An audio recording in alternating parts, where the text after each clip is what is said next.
లేకుంటే ఏమవుతుంది, ప్రత్యేక ప్యాకేజ్ ఇచ్చేస్తే ఒకసారి ఇచ్చేస్తారు, ఆ తర్వాత అయిపోతుంది, మిగతా సంవత్సరం నుంచి మళ్ళీ మామూలే. సో ఆ విధంగా ఆలోచించాల్సిన అవసరం ఉందని మేము అంటాం. సార్ యాక్చువల్గా ఈ ఎలక్షన్ సమరంలోని అంటే రెండు పార్టీలు, రెండు కూటమి అందాం, ఒకటి కూటమి ఒకటి సింగిల్ పార్టీ. సో ఇద్దరు ఒక అతి విశ్వాసంతోనే, అంటే అతి విశ్వాసం మీన్స్ ఒక కాన్ఫిడెన్స్ అనుకోవచ్చు. అంటే అతి విశ్వాసం అన్న కానీ కాన్ఫిడెన్స్తోనే మేము గెలుస్తాం అన్నారు. అక్కడ కూటమికి ఒక యునానిమస్గా ఒక అద్భుతమైన మెజారిటీ అయితే వచ్చింది. ఒక అద్భుతమైన అంటే ఇప్పటి వరకు జరిగిన ఎలక్షన్స్లో ఏ పార్టీకి రాని ఇదైతే వచ్చేసింది. సో అంటే వెంటనే వైసీపీ నాయకులు కొంతమంది మీడియా ముందుకు వచ్చి ఇది ఈవీఎంల ట్యాంపరింగ్ వలన జరిగింది, ఈవీఎంలను ట్యాంపరింగ్ చేశారు అంటే కొంతమంది, ఒక నాయకుడు ఎవరో అన్నారు, చంద్రబాబు నాయుడు గారు అంటే ఎవరితోనో మాట్లాడి సింగపూర్లో ఉండి సింగపూర్ నుంచి ట్యాంపరింగ్ చేయించారు, అలా మార్చారు కాబట్టి వాళ్ళకి అనొచ్చే, ఎందుకంటే మేము ఎంత వెల్ఫేర్ చేసాం, ప్రజల గుండెల్లోకి చొచ్చుకొని వెళ్ళాం, అలాంటిది మాకు కాకుండా వాళ్ళకి ఎలాగా ప్రజలు వేస్తారు, ఎందుకంటే ప్రజలంతా మాతోనే ఉన్నారు అన్నట్టు కొన్ని విమర్శలు అయితే చేశారు. అంటే ఈవీఎంస్ ట్యాంపరింగ్కి సంబంధించి అలాంటి అవకాశాలు ఏమైనా ఉన్నాయా సార్? ఎందుకంటే ఈ దేశంలో ఓడిపోయిన ప్రతి నాయకులు కూడా ఈవీఎం గురించి మాట్లాడారు. అంటే వాళ్ళు గెలిచినప్పుడు ఈవీఎంలు బాగున్నాయి, ఓడిపోయినప్పుడు ఈవీఎంలు బాగులేవు అన్నవి చాలామంది కామెంట్ చేశారు. 2019లో టీడీపీ నాయకులు కొంతమంది కూడా కామెంట్ చేసినట్టున్నారు. ఎందుకంటున్నానంటే జనరల్గా ఓటమికి ప్రధానమైన కారణం చూపించడానికి ఈవీఎంల మీద కానీ ఈవీఎంల గురించి కూడా ఒక క్లారిటీ రావాలని చెప్పేసి అప్పుడు సుప్రీంకోర్టులో కూడా ఒక పిల్ వేయడం జరిగింది. ఆ తర్వాత సుప్రీంకోర్టు కూడా ఐ థింక్ ఎలక్షన్ కమిషన్ వారు కూడా వీరందరి పార్టీలను పిలిపించి మీరు ప్రూవ్ చేయండి అని చెప్పారు. కానీ ఎక్కడ కూడా ప్రూవ్ జరగలేదు, అందులో ఎవరు కూడా దాన్ని సూచించలేకపోయారు. కానీ ఏంటంటే ఇలాంటి అనుమానాలు వస్తుంటాయి సర్వసాధారణంగా. కాబట్టి ఈ అనుమానాలను తీర్చాల్సిన బాధ్యత కూడా ఎలక్షన్ కమిషన్ ఉంది. ఇది ఎలా ట్యాంపర్ ప్రూఫ్ అన్న దాని గురించి, ఎందుకంటే 2014 ముందు వీవీప్యాట్ ఉండేది కాదు, ఈ అనుమానాలు వస్తున్నాయని వీవీప్యాట్ ఇంట్రడ్యూస్ చేయడం. ఓకే, అంటే అంతకుముందు ఎలాగుందంటే ఈ బ్యాలెటింగ్ యూనిట్ ఉంటుంది, తర్వాత వచ్చేసి కంట్రోల్ యూనిట్ ఉండేది ఇంతకుముందు. కాబట్టి నేను నొక్కిన తర్వాత అక్కడికి పడిందని నేను అనుకుంటాను, కానీ ఈ నొక్కింది అక్కడికి ట్రాన్స్మిట్ అయిందా లేదా నాకు తెలియదు. అందుకనే వీవీప్యాట్ అన్నదాన్ని ఒకదాన్ని ఇంట్రడ్యూస్ చేసి ఆ స్లిప్ అనేది రావడం, కానీ మీకు ఒక 7 సెకండ్లు ఒక స్లిప్ కనపడుతుంది, ఆ తర్వాత అది డ్రాప్ అయిపోయింది. తర్వాత ఏంటంటే ప్రతి అసెంబ్లీ నియోజకవర్గంలో కూడా ఒక 5 వీవీప్యాట్లని 5 ఈవీఎంలని ర్యాండమ్గా సెలెక్ట్ చేసి కౌంట్ చేయాలి. అంటే ఈ రెండు టాలీ అవ్వాలి. సో ఈ విధమైన జాగ్రత్త కూడా తీసుకోవడం జరిగింది. అయినా కూడా ఇంకా రకరకాల అనుమానాలు ఉన్నాయి. సోర్స్ కోడ్ ఏదైనా వేరేగా రాయొచ్చు కదా అని కూడా కొంతమంది మాట్లాడారు. అందువల్ల ఏంటంటే ఎలక్షన్ కమిషన్ కానీ, భారత్ ఎలక్ట్రానిక్స్ కానీ, ఈసీఐఎల్ కానీ ఈ కోడ్ అన్నదాన్ని డిక్లేర్ చేయవచ్చు. ఇది మా కోడ్, ఈ కోడ్ మేము ఫాలో అవుతున్నాం. ఇప్పుడు మీరు కూడా చూడండి, వాట్సాప్ కానీ సిగ్నల్ కానీ వీటిలన్నింటిలో ఏం చేస్తారంటే వాళ్ళ కోడు, ముఖ్యంగా సిగ్నల్ అన్న ఇది తీసుకుంటే అందులో అది ఓపెన్ కోడ్, ఓపెన్ సోర్స్. అంటే మేము ఏం కోడ్ ఫాలో అవుతున్నామని ప్రజలందరికీ తెలుపుతారు. సో అందులో ఏ విధంగా సెక్యూరిటీ ఉందని వాళ్ళు చూసుకోవచ్చు. కాబట్టి అటువంటి కోడ్ కూడా వీళ్ళు డిక్లేర్ చేయొచ్చు. ఎందుకంటే ఎక్స్పర్ట్స్ చాలామంది ఉంటారు, ఈ ప్రోగ్రామింగ్ ఎక్స్పర్ట్స్, వీళ్ళందరూ కూడా ఈ అనుమానాలు ఏవైతే ఉన్నాయో అనుమానాలను తీర్చాల్సిన బాధ్యత ఎలక్షన్ కమిషన్. కాబట్టి నా ఉద్దేశంలో జనరల్గా ఈవీఎంస్ అన్నవి ట్యాంపర్ చేయడానికి సాధ్యం కాదు. కానీ ఈ అనుమానాలు ఏవైతే రేకెత్తుతున్నాయో వాటి గురించి కంప్లీట్గా ఒక 100% ఈ విధంగా సోర్స్ కోడ్ కనుక డిక్లేర్ చేయగలిగితే ఇక ఈ అనుమానాలకు తావు ఉండదని నేను అనుకుంటున్నాను. సార్ సోర్స్ కోడ్ ఒకవేళ డిక్లేర్ చేశారనుకోండి, అది నెక్స్ట్ ఎలక్షన్కో లేకపోతే ఇంకో విధంగానో మిస్లీడ్ అయ్యే అవకాశం, లేకపోతే ఏదైనా చీటింగ్ చేసే ఆస్కారం. అంటే నేను అంటున్నాను ప్రతి ఎలక్షన్ ముందు ఈ సోర్స్ కోడ్ డిక్లేర్ చేయాలంటున్నాను. ప్రతి ఎలక్షన్ ముందు అంటారా, ఎలక్షన్ జరిగిన తర్వాత అంటారా? ముందే. ఎందుకంటే సోర్స్ కోడ్ నా చిప్ ఏదైతే ఉంటుందో ఆ చిప్ నాకు కంట్రోలింగ్ యూనిట్లో ఉంటుంది. సో ఆ చిప్ ఏ విధంగా సిగ్నల్ తీసుకుంటున్నది అనేది సోర్స్ కోడ్ తెలిసిపోతే ఏమవుతుంటే అందులో ట్యాంపరింగ్ చేయొచ్చా అన్న అనుమానాలు ఏవైతుంటే వీగిపోతాయి. ఎవరైనా చేసే అవకాశం ఉండొచ్చు కదండి, సైబర్ నేరగాళ్ళు ఇలాంటి వాళ్ళు. అది ఎప్పుడవుతుందంటే సైబర్ నేరగాళ్ళు ఎప్పుడవుతారంటే, ఇప్పుడు చూడండి, మీరు చిన్న నోకియా 1000 రూపాయల ఫోన్ కొనుక్కోండి, అది ఎవడో హ్యాక్ చేయలేడు, ఎందుకంటే అది ఇంటర్నెట్ కనెక్టెడ్ కాదు. ఎప్పుడైతే మీ ఫోన్ ఇంటర్నెట్ ఉంటుందో, మీ స్మార్ట్ ఫోన్లు, ఇప్పుడు ఆండ్రాయిడ్ కావచ్చు, లేకుంటే ఐఓఎస్ అంటే యాపిల్ ఫోన్ కావచ్చు, ఎప్పుడైతే దీంట్లో మీరు ఇంటర్నెట్ తెచ్చారో అప్పుడు దాని నుంచి లోపలికి ప్రవేశించడానికి అవకాశం ఇస్తున్నారు. కానీ ఈ ఎలక్ట్రానిక్ ఈవీఎం అన్నది అది దీనికి కనెక్టెడ్ ఉండదు. మీకు కనెక్టెడ్ కాదండి, కనెక్టెడ్ కాదు. It's a stand alone machine. Me Nokia 1000 rupees లాగా అందులో ఓన్లీ ఉన్నదొకటి ఈ చిప్. ఎప్పుడైతే మనం బ్యాలెటింగ్ యూనిట్ మీద నొక్కుతామో మనం తీసుకున్న దాన్ని వీవీప్యాట్కు ట్రాన్స్ఫర్ చేసి అక్కడి నుంచి కంట్రోల్ యూనిట్కి వెళ్ళేలాగా ఈ చిప్ చేస్తుంది. సో ఈ చిప్ కోడ్ అన్నది ఇంపార్టెంట్. కాబట్టి ఆ చిప్ కోడ్ నెక్స్ట్ ఎలక్షన్ నుంచి డిక్లేర్ చేయొచ్చు. ఈ సాఫ్ట్వేర్ ఎక్స్పర్ట్స్ కానీ ప్రోగ్రామింగ్ ఎక్స్పర్ట్స్ కానీ ఆ చిప్ కోడ్ని వెరిఫై చేయొచ్చు ఎక్కడైనా ట్యాంపరింగ్ జరుగుతుందా. ఎందుకంటే ఎన్నికలు ఎప్పుడు కూడా వితౌట్ ఎనీ డౌట్ జరగాలి అన్నది మనం అనుకుంటాం. కాబట్టి నా ఉద్దేశం ఈవీఎంస్ అన్నవి ట్యాంపర్ చేయలేరు అన్నది నా ఉద్దేశం. సార్, ఈవీఎంలు మన దేశంలో మాత్రమే అంటే ఎలక్షన్స్లో ఉపయోగిస్తున్నారా? ప్రపంచ దేశాల్లో ఎక్కువ మంది లేదు, ప్రపంచ దేశాల్లో చాలా దేశాల్లో మెజారిటీ దేశాల్లో ఉపయోగించట్లేదు. ఎందుకంటే ముఖ్యంగా జనాభా ఒకటి తీసుకోండి. మన దగ్గర ఉన్న జనాభా ఇప్పుడు 145 కోట్ల మంది ఉన్నాం. అందులో సుమారుగా 90-92 కోట్ల ఓటర్లు. సో ఇంతకుముందు బ్యాలెట్ సిస్టమ్ పెట్టేవాడు, దానికి 2-3 రోజులు ఆ కౌంటింగు ఇవన్నీ కూడా అయ్యేది. కాబట్టి ఇప్పుడు ఈ కొత్త విధానాన్ని తీసుకొచ్చాం త్వరగా ముగించడానికి అన్న ఉద్దేశంతో తీసుకొచ్చాం. ఇప్పటికీ చాలామంది డిమాండ్ ఉంది, మళ్ళీ బ్యాలెట్ పేపర్కే వెళ్ళిపోదాం మనము. బ్యాలెట్ పేపర్లో కూడా ఇప్పటిలాగా 30-35 మంది నిలబడుతుంటే వాటిలన్నిటి కూడా పెద్ద బ్యాలెట్ షీట్ న్యూస్ పేపర్ సైజులో అవుతుంది. వాటిలన్నింటినీ ఫోల్డ్ చేయడం, మళ్ళీ వేయడము, ఇవన్నీ కూడా చాలా పెద్ద కౌంటింగ్ ముందు వాటిని తీయాలి, చూడాలి, బండల్స్ చేయాలి, మిక్స్ చేయాలి. ఇవన్నీ కూడా ఎన్ని రోజులు పట్టేది మేము కొన్ని ఎన్నికలకు చూసాం. అందులో 3 రోజులు 4 రోజులు కౌంటింగ్ జరుగుతూనే ఉండేది. ఇప్పుడు ఏమైంది, ఎలక్షన్స్ మొదలవుతే సాయంత్రానికి మధ్యాహ్నానికి అంతా కూడా తెలిసిపోతున్నాయి రిజల్ట్స్. కానీ దీంట్లో ఏంటంటే ఎక్కడ అనుమానాలు లేకుండా తీసుకురావాల్సిన బాధ్యత అటు ప్రభుత్వానికి ఇటు ఎలక్షన్ కమిషన్ కూడా ఉంది. సార్, ఇప్పటి వరకు రిజిస్టర్ అయిన కేసెస్ కానీ లేకపోతే ఏదైనా విషయాల్లోని అంటే ఈవీఎంలు వేరే దేశాల్లో ఎక్కడైనా ట్యాంపరింగ్ అయినట్టు ఇట్లాంటి అంటే ఏమైనా జరిగిన సంఘటనలు ఏమైనా ఉన్నాయండి? ఎక్కడ నేను చూసినంత మటుకు ఈ ట్యాంపరింగ్ విషయాలు ఎక్కడ నేను గమనించగా అనుమానాలే ఉన్నాయి. అనుమానాలు వ్యక్తం చేస్తూ ఉన్నారు చాలా. ఎందుకంటే ఎప్పుడైతే ఎలక్ట్రానిక్ మెషిన్ ఉందో, ఎప్పుడైతే ఒక చిప్ ఉందో, ఎప్పుడైతే ఒక కోడింగ్ లాంగ్వేజ్ ఉందో, ఆ కోడింగ్ని పర్టికులర్ వ్యక్తులు ఏర్పాటు చేస్తారని వస్తుందో, ఏ సంస్థలు అయితే తయారు చేస్తున్నారో ఆ సంస్థల్లో ఉన్న వాళ్ళు ఎవరు, వీటన్నిటి మీద అనేక అనుమానాలు వ్యక్తం చేస్తుంటారు. కానీ కాంక్రీట్గా ఎవరు ఏమీ ప్రూవ్ చేయలేదు ఇప్పటివరకు.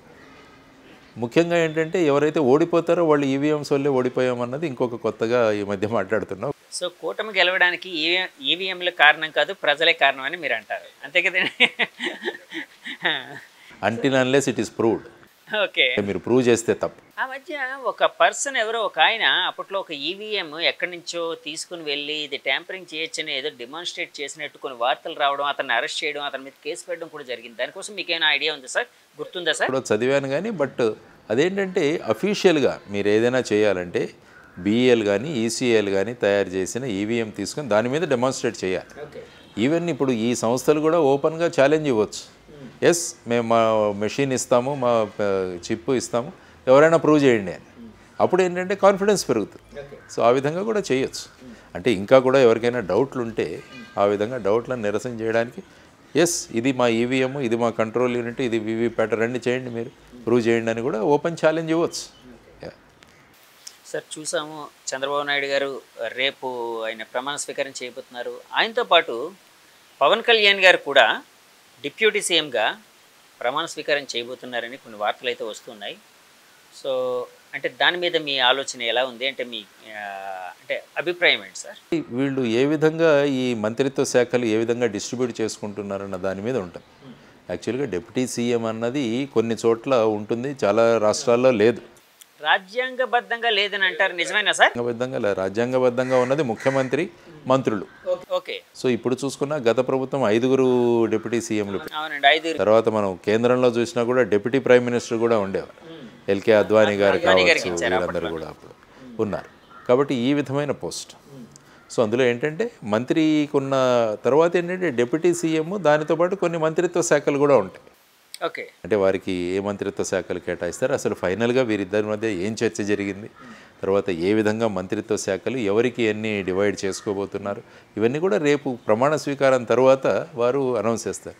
ఏంటంటే సోషల్ మీడియాలో ఇవే స్పెక్యులేషన్లు రకరకాలుగా తిరుగుతున్నాయి. కాబట్టి ఒక రోజు ఆగితే తెలుస్తుంది మొత్తం మీద ఏ విధంగా మంత్రిత్వ శాఖలు ఎవరు ఏ మంత్రిత్వ శాఖ తీసుకోబోతున్నారు.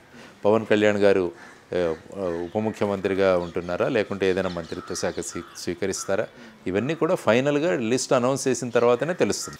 అంటే ఉప ముఖ్యమంత్రిగా ఉంటూ కూడా మంత్రిత్వ శాఖలు స్వీకరించే అవకాశం ఉందా సార్? ఉంది. ఉప ముఖ్యమంత్రి అయిన తర్వాత ఒక పోర్ట్ఫోలియో ఇవ్వాలి కదా, ఏదో ఒక శాఖని కేటాయించాలి, లేకపోతే కొన్ని శాఖలు. ముఖ్యమంత్రి తీసుకున్నా కూడా సర్వసాధారణ ఇప్పుడు ప్రైమ్ మినిస్టర్ తీసుకోండి నరేంద్ర మోడీ గారు, సర్వసాధారణ పాలన, అటామిక్ ఎనర్జీ ఇలాంటివి, ఇంకా మిగతా ఎవరి దగ్గర లేని శాఖలన్నీ కూడా ముఖ్యమంత్రి దగ్గర ఉంటాయి. కాబట్టి ప్రతి ఒక్కరికి శాఖ ఉంటుంది. నేను ప్రధానమంత్రి అన్ని విషయాలు నా దగ్గర ఉంటాయన్నది కాదు, ప్రధానమంత్రి కూడా కొన్ని విషయాలు ఉంటాయి. ఆయన హీఈస్ ద టీమ్ కెప్టెన్.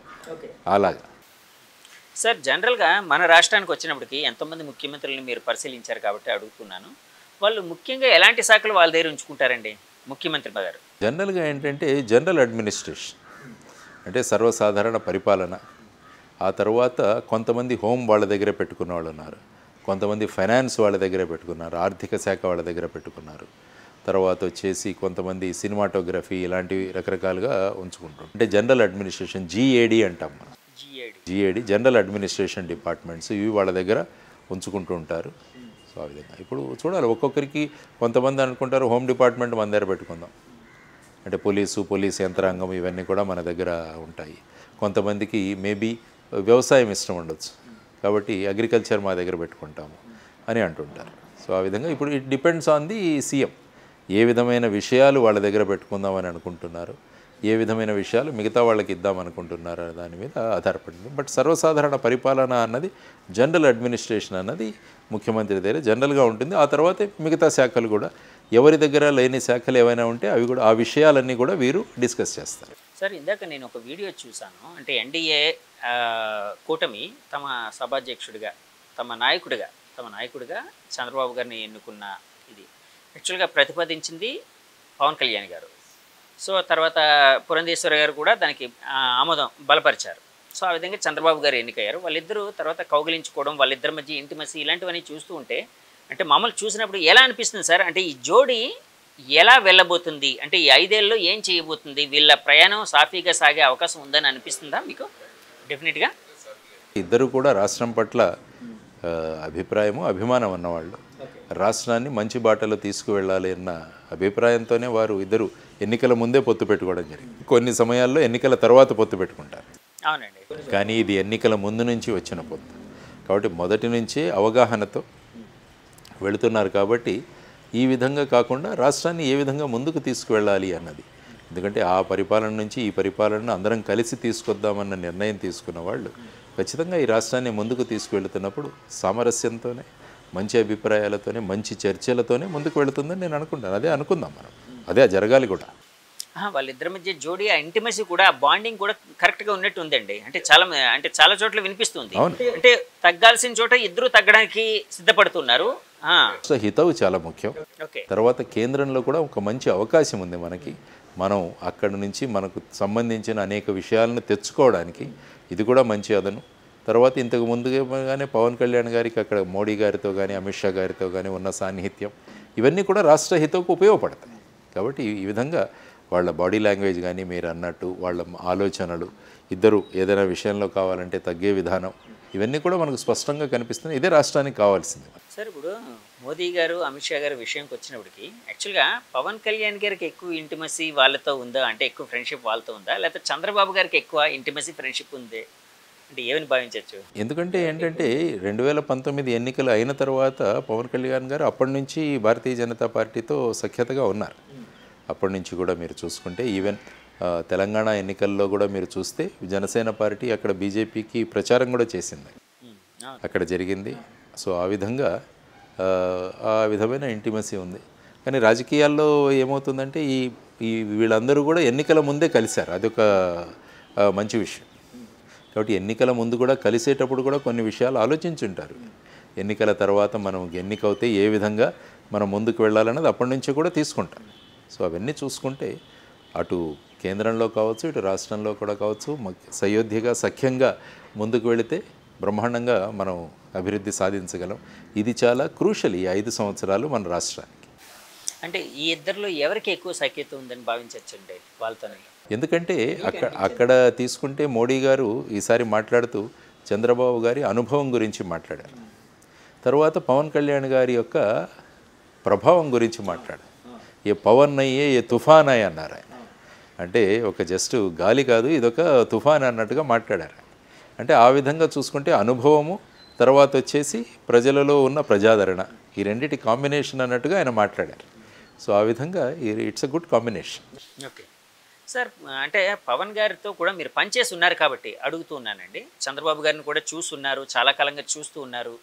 వీళ్ళిద్దరు ఆలోచన ధోరణి అంటే ఏ విధంగా ఉండబోతుంది? పవన్ గారికి ఎలాంటి శాఖను కేటాయిస్తే బాగుంటుందని మీరు అనుకుంటున్నారు? అంటే ముఖ్యంగా ఏంటంటే మన రాష్ట్రానికి ప్రస్తుతం కావాల్సినది అభివృద్ధి, తర్వాత ఉపాధి.